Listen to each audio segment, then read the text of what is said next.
So does it start with a question, or does it start with the identification of something that doesn't work, and then the design of something as the lever?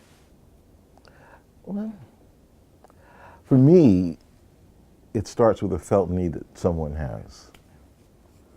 And I remember when I was a young,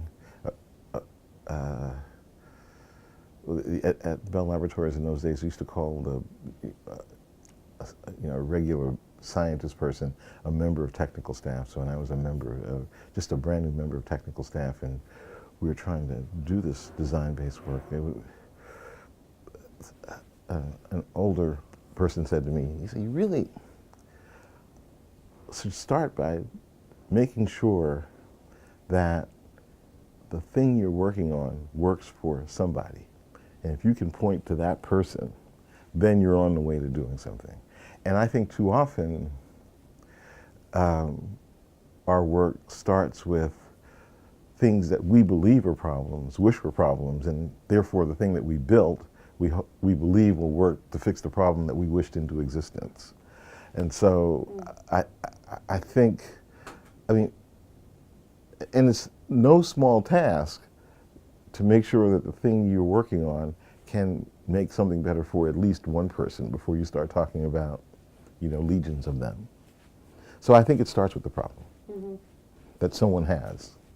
Yeah, I think that's right. I would say you put the problem in the first position, and if I give advice to students about organizing your life, work on important problems. And if there's a second piece of advice, with great colleagues, and ideally some people who are different than yourself, because that's how you, well, it allows you to see things that you wouldn't otherwise see, because our training is like silos. We get to go very deep in a way of looking, but if you think about these as missile silos, you can only see what your silo allows you to see. And it's just kind of like right outside your view. Well, other colleagues can help expand your view. And that in working on important questions, then the methods become secondary in the sense of what would help me best make progress on this problem. So that when, for example, we started to work on decentralization and school reform in Chicago, which eventually led to the book on trust in schools, the intellectual journey went into democratic localism and political theory, because it was a decentralization reform. It was devolving resources and authority out to schools. So how do people think about democratic localism? What concepts, frames, and ways of looking do they use? Because I thought that would best help us understand under what kinds of conditions this reform was likely to work for whom and why. And that had extremely important practical implications, because if you expect variability in outcomes as we did, you had to start to understand why were some people able to take this up and use it well and others less so.